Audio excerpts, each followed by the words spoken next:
Good afternoon, this is Nicholas from Gandora Gaming, and I bring you all my Scareclaw deck profile 2022 post DarkWing Blast. I'm super happy to go over this deck with you.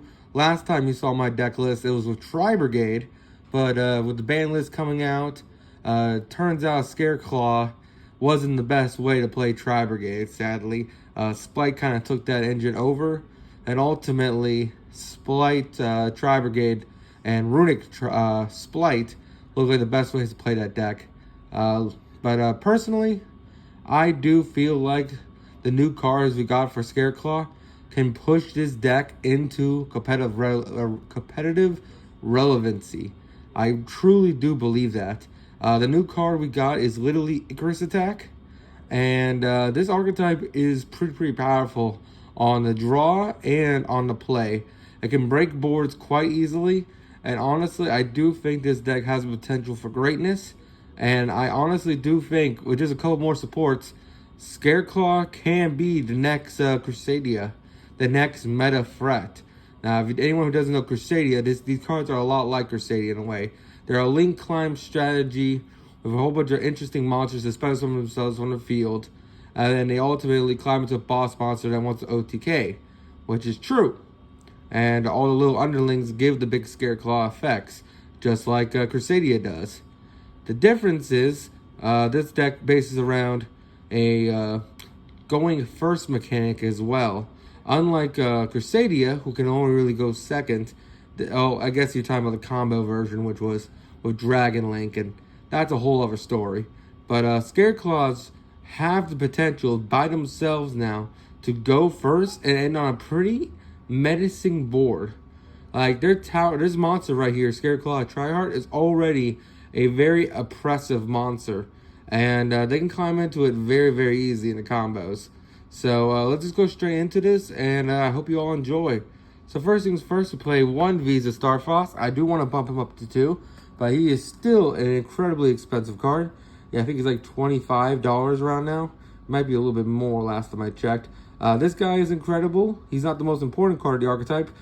He's just lore-wise important, and I believe the new support we get next set and Photon Hypernova pushes this guy to the limit. And Scarclaw, which will do the deck profile about 2 weeks because I still need to get one more Fenrir.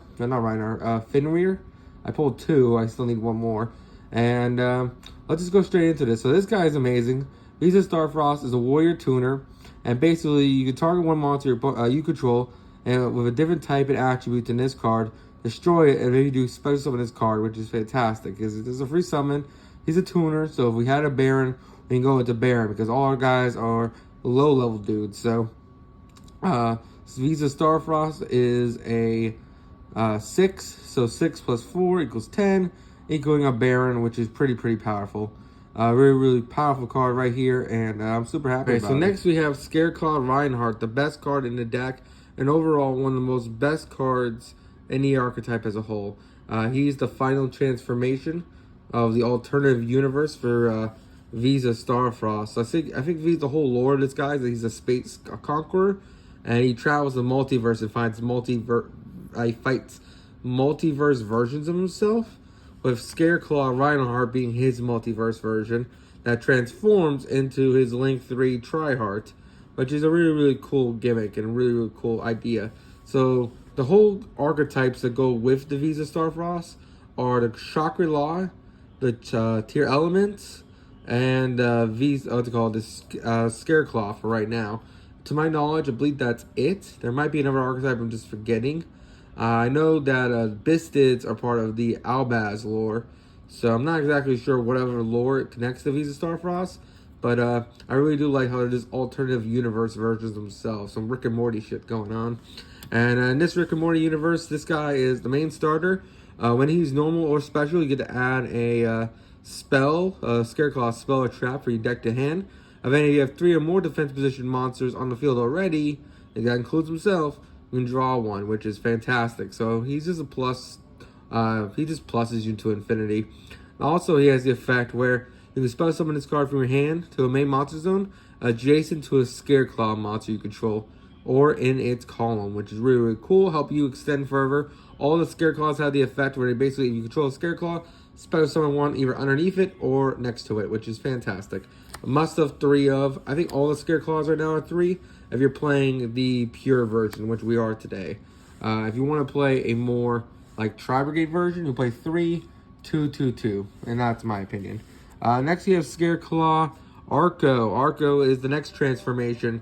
So Arco is really, really cool. Again, he has the same effect as all the Scareclaws, where you special summon him to an adjacent zone Scareclaw points to. Not points to, but it's at and or underneath it, which is great. And then it has the effect where basically once per turn you could Scareclaw monsters in your extra net monster zone gain 300 attack for each defensive monster your opponent controls. Basically saying you want to stack a whole bunch of these guys in your defense mode because these for every defensive monster in your defense zone, it gains 300, which is a powerhouse. Just really good extender and overall a really, really cool card. Next we play 3 Astria. Astria is one of the best ones. I think is my favorite out of the lower level ones, not counting Rhinoheart. But this guy is amazing. So basically, not only does he have the same effect where you special summon him to a zone or underneath an adjacent zone of a Scareclaw monster, but then he basically has the effect where that extra deck Scareclaw monster can attack as many times as you have defense position monsters, which could be up to like 4 or 5. Meaning you can just attack 5 times and push for game. Very, very powerful card, and overall, one of the scariest cards you had to deal with in the Scareclaw matchup. Really, really strong card, and really big defense. As you notice, well, actually doesn't even have big defense, it has 1300, but we'll get into why all these monsters have 0 attack. And then finally, we have 3 Belon. Belon's our last monster. Like I said, shares all the effect where they special summon themselves. But in this case, when you have an extra deck monster and he points to him, basically you do do piercing damage, which is incredible. So because our monster is Babushka, our extra deck monster, he's just a free Babushka, and he allows you to do piercing damage to help push for game as well. So these 2 are the best ones. This one's okay, and then this one's our best starter. And then Visa Starfrost is there because he's just another name and just overall a great card. That is it for our Scareclaw monsters. Now we go over to our 1 tech card, which is the Vernophon, Mythical Beast of the Forest. This card is amazing just because it's a level 2 tuner beast, allowing us to go into Naturia Beast with Rescue Cat. That's really the only reason why we play it. It helps us go into Rescue Cat. Also helps us go into other synchros, which we'll go over in the extra deck. But overall, it's just a really, really cool card. And this could be honestly any Earth Beast tuner. Well, not Beast. Oh, yeah, Beast tuner, because it has to be summoned off Naturia Beast. So this could be any one of them. It just has to help you make the main dude himself. Next, we play 3 Rescue Cat. Rescue Cat is an amazing card. Really, really powerful card. Helps you summon 2 of these guys out from your deck, or one of them and this little guy to help push for Naturia plays, helping you go first, and honestly just making up a really oppressive board. We also now go into our hand traps, which are 3 Ghost Ogre. These could be Dark Ruler, these could be whatever you want. I like Ghost Ogre right now in this format, just due to the fact that Splite kind of died in this card, and overall it's just a fantastic card. We also play 3 Veiler because Veiler's cheap and Veiler's just strong. And finally, for our last hand trap, we play 3 Gamma. We do play the Rescue Cat package because it's important for that to resolve. We do play Gamma to protect it, which is incredibly good. That is it for our monsters. Now it's time to go over to our spells and traps. So now we go into our spells and traps.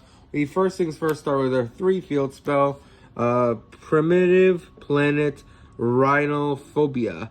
Never really knew how to pronounce this card, but this card is a house of a card. What I do like about all these archetypes of this new lore is that they all have field spells. They all center around. We haven't got the field spell for Scarclaw yet, but I think the new set Photon Hypernova, we do get a field spell, which is insane. But Primitive Planet, what's it called? Rhinophobia is a really, really powerful card. Basically, when this card is activated, you just add a Scareclaw monster from your deck to your hand. So just like the Tier Elements field spell, it just adds 1, which is fantastic. And then it basically has the effect where your opponent loses 100 attack and defense for each defense position monster on the field, including their own, which is pretty insane. Because if they start trying to build the board with this guy on the field, you're just weakening their monsters, which is fantastic. And then if you have 3 or more defense position monsters are on the field, you can target one card your opponent controls and destroy it, which is Mystic Mine removal. It's Mystic Mine removal. It's Mystic Mine removal. It's a really, really powerful card, and overall, just a fantastic support in the archetype. A must-have 3 of that we can get off the Link 1 in order to pop off even harder. We also do play the 1 Terraforming because we really just want to see it sometimes, and Terraform is just not a bad card. We also play 1 Rhino Heart. Oh, not my saying, my apologies. We also play 1 Reinforcement in the army. I know our little level 1 can get it, but sometimes they negate our level 1. So Terraforming isn't bad. You just kind of just want to get to this card. Reinforcement in the army, same way, gets you into our Scareclaw Rhino Heart. It's just another copy of him. We also play 1 Scareclaw Saddle. This is a quick play that came out, I believe, in Power of the Elements. And this card, let me double check if it came out in Power of the Elements. And it did. Came out in Power of the Elements. I didn't really get to discuss this card because we weren't playing it in the Tri-Brigade version of this deck. But this card's actually pretty insane in archetype. So basically what it does is that you can target 1 Scareclaw monster or Visa Starfoss in the monster zone and 1 face-up monster your opponent controls, and your monster gains attack and defense equal to your opponent's monster, whichever attack is higher, which is fantastic. And then when this card or effect is activated that targets a Scareclaw monster or Visa Starfoss you control, you can negate that effect. You can only use the effect as a Scareclaw Saddle once per turn, so basically it's just searchable negation, which is fantastic, or just a searchable honest. Overall, just a really, really solid card. It's a good one of. Next, we play 2 Scareclaw Arrival. It's our Monster Reborn deck. We could play 3 of this, but I think 2 is fine. If you want to play 3, absolutely. Basically, you get to target 1 Scareclaw monster or Visa Starfoss in your grave, special summon it, which is not a once per turn effect. So you can activate Arrival multiple times a turn, and it's only its second effect, which is a once per turn, which is basically when your card would die by card effect, you would banish this card instead, which is a once per turn effect. So that's actually pretty insane. The fact that you just have multiple reborns in the archetype is kind of incredible. I like it as a 2 of and playing the 1 Scareclaw Saddle. But if you want, you could bump this up to 3. I can honestly see it. We do play 2 Cosmic just because even though our field spell is removal, against back row heavy decks, this is probably the worst matchup for us. So Cosmic is just a good way to remove some stuff. Not to mention it's a good proactive card against field spell decks. So you go against tier, they activate their field spell, you just Cosmic it, and you don't have to worry about it anymore, which is pretty solid. And now we talk about our new card. We just got into the newest set of DarkWing Blast, because so far everything I've shown you has been Power of the Elements or less. But we did get a new card in Blackwing Blast, and I do want to talk about it because this card is crazy. This card right here, Scareclaw Twin Saw. Twin Saw is an amazing support card we got, and honestly is probably one of the best support cards we needed. This is what we talk about when it talks about we want to push for going first, because this card is so good. For the longest time, this deck was kind of like the 3rd best going second deck. And what I mean by that is like Crusadias, Mathmex. Those are both... This Scareclaw was competing for a while to be as one of those decks that want to go second. Then Mathmex got Circular, so now they're going first deck. Crusadia is still going second deck because they lost the Dragon Link package. But nowadays... Scareclaw was kind of competing against Crusadia and other like going second archetypes. Like, if you want to go second, how do you push for game? Well, this was an interesting alternative, the Scareclaw monsters. But now we have a way to go first, because this card is stupid. So basically, you just tribute a Scareclaw you control, and then you target 2 monsters your opponent controls, destroy them. And if you do, if you control Visa Starclaw, banish the destroyed cards instead of sending them to the graveyard. And if a Link 3 or higher monster is on the field, you can banish this card from your grave. For the rest of the turn, neither player can activate the effects of Link monsters on the field. You only use this effect once per turn. You read how incredibly broken this card is? This card basically says, hey, not only popping 2 cards, but if we have multiple Scareclaw monsters on the field, we're banishing the targets, and... I could banish this card and negate Link monsters on the field, which is just insane. This card, everything about this card reads cracked, and overall, it's just a fantastic card. and I'm super happy to do it. I almost want to bump this thing up to 3, how good it is. Because it's just Icarus attack. It just blows up 2 cards and then banishes cards. It's just fantastic. And finally, we do still play 2 Scareclaw Slash. This card is incredible. I think we did bump this up from the Tri-Brigade version, which was that 1. This version is definitely more towards this archetype, so we definitely gotta play 2 Slash. Basically says once per turn, you can target 1 Scareclaw monster or Visa Starfoss you control. It can attack and face up defense position this turn, and then apply its attack for its defense, which is great. And then it also has the effect where basically, when your opponent activates a card effect, while you control a Scareclaw monster in your extra deck monster zone, you can send this card from your hand or grave and negate that effect, which is fantastic. Go use the effect once a turn. Basically, it's a negation card, it's removal, and overall, it's just a fantastic card in general. That's it for the main deck. We'll now go into the side deck. Now it's time to go over the extra deck for the Scareclaws. And the Scareclaw extra deck is amazing. So first things first, we have one of the best monsters that ever came out for this archetype, which is Scareclaw Triart. He's the boss monster. He's the heart and soul of the deck, besides the Rhino in the main deck. And overall, he's a fantastic card. So he's your win condition. He's your Link 3 boss monster that says, hey, all monsters on the field go in defense position like Babushka. And then he's unaffected by monsters that are basically in defense position. So he's just a house. He basically says, hey, putting every monster in defense position and I'm not affected by all of you, so deal with it. And it's one of the most powerful cards in this archetype. Absolutely one of the best ones. Next card we play is our best extender, Lightheart. This was one of our best legacy sports. I like to call him the Bobblehead. Bobblehead is amazing. So when this card is Link Summon, basically you get to add the field spell pop off. They're all set and ready to go. It also has the effect where basically this card's engraved. You can special summon it onto the main monster zone once per duel. Very, really strong effect, help you link climb, and overall just a really fantastic card. You do play the 1 Nightmare Cerberus, Phoenix, and Unicorn because this extra deck is very loose. We don't have that many. These are the only 2 Scareclaws in the archetype, so sadly we do have to fill it out with some good staple cards, but overall we would want more cards in the archetype to be released. The trap card's really, really good, and new support we're getting next set is really, really good, but I would like another Link card. Now we go on to our XYZs. We play 1 Nightmare Shark to go for Zeus, attacks directly, easy card to make. We go into Cicada King because Cicada King is Cicada King, and he's an easy negate. I'm trying out Ashura King.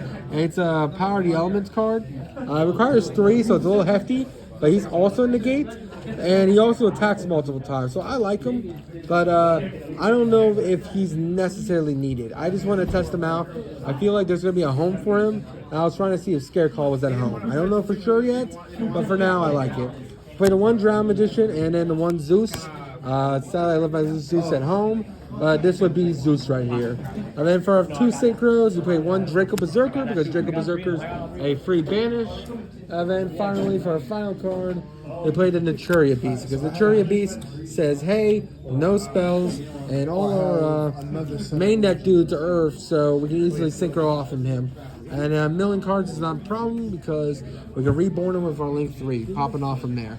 And that is it for the extra deck. I hope you all enjoy.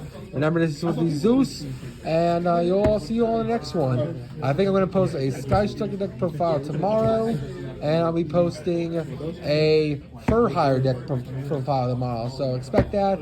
You all take care. Don't stupid. See ya.